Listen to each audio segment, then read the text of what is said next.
Hey guys, if you're not aware yet, our sister channel, The Perfect Score, is now live, and this channel focuses on love for film scores. Every Wednesday, Simon takes a new or past score and reviews its soundtrack.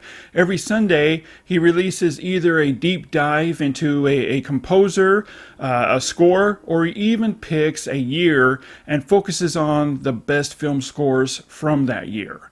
And the best part of this channel is all the interviews with various film composers and filmmakers. So don't just sit there and keep it to yourself. Proudly display your love for film scores and join this community of other film score fans and subscribe to The Perfect Score. Alright guys, now let's get back to today's video.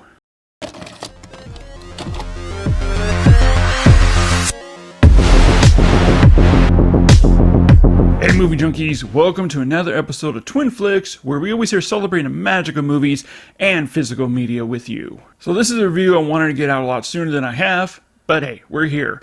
And today we're taking a look at his, probably not his first movie, but it's definitely the first movie that catapulted Adam Sandler into comedy stardom, transitioning him from the small screen of SNL to the big screen with 1995's Billy Madison. And I first just have to point out, it's been a real treat rewatching these 90s comedies that Kino Lorber has brought out on 4K. And next month, I can't wait for Happy Gilmore on 4K. And just honestly, rewatching these again has really brought back all the feels and memories of just good times, of just watching a goofball fun movie that I believe can still be made today, but studios just don't. Which is a real shame because we really desperately need more comedies, especially right now in this climate that we're in, to just sit back, laugh, chill, and forget about life for a while. Well, in 2011, Universal did give Billy Madison a Blu-ray release. Honestly, it wasn't the greatest. It was fine.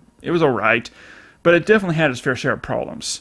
And including doing what Universal does best for some reason, adding in this magenta hue wash over the image that really drowns out colors and even causing some incorrect colors to come through. And you'll definitely see what I mean in my review. It's definitely not as bad, as egregious as, say, Sneakers was, but it is there. Well, as you can tell here in 2025, Kino Lorber brings Billy Madison to the 4K UHD format, sourced from a new 4K scan of the original 35mm negative with HDR and Dolby Vision grading and the theatrical ratio of 1:85:1. When I compared the two, I noticed that the Universal Blu-ray was framed at 1:78:1. The restoration work was handled and completed by Universal Pictures. Alright guys, so let's transport to 1995 and take a closer look at Billy Madison on 4K UHD from Kino Lorber against the 2011 Universal Blu-ray and see why this 4K is really worth the upgrade.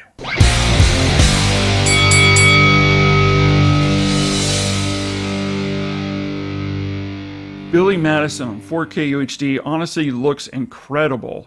First I noticed was problems with the color grading on the Blu-ray are now fixed. For example, just look at the color of the pool water looking much more natural blue and clear, unlike the Blu-ray. However, the most change is yet another Blu-ray where Universal added in that magenta pink hue wash, and it can be seen more so within white levels, such as with telephones, background walls, even paper that's supposed to be white.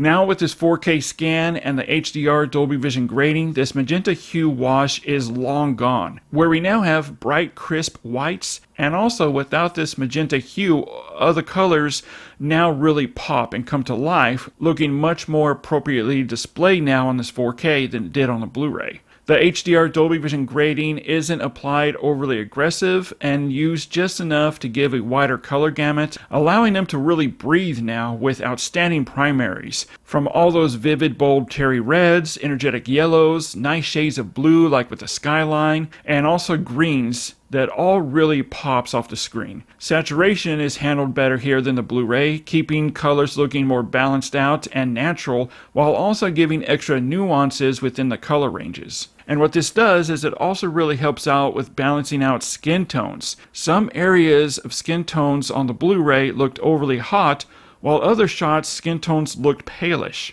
Now with the 4K scan and the HDR Dolby Vision grading, the skin tones now look very consistent throughout, looking naturally warm. Contrast is also used better here with the 4K that's now wider and helps with scenes looking more naturally lit compared to the Blu-ray where scenes looked overly exposed, especially during outside scenes.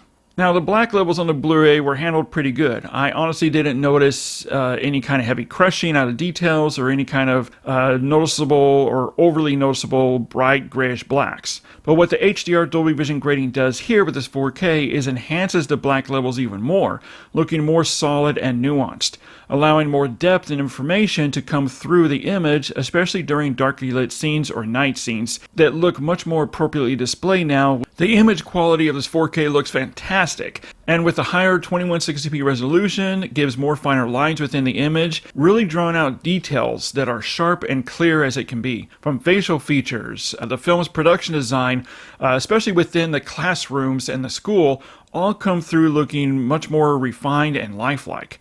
There's also much more three-dimensionality and depth, where the Blu-ray had more of a flatter looking image. Now, I did notice one thing. Clarity can dip a little bit, very slightly, but this is just inherited from the source material, from the 35mm negative, and it's not a problem with the 4K transfer. And honestly, for a 30-plus-year-old film, this is really to be expected. The 4K scan has cleaned up the image, ridding of any kind of black and white speckling, scratches, or I even noticed some yellow splotches here and there on the Blu-ray, while retaining all the inherited imperfections from the negative, giving a really nice filmic look.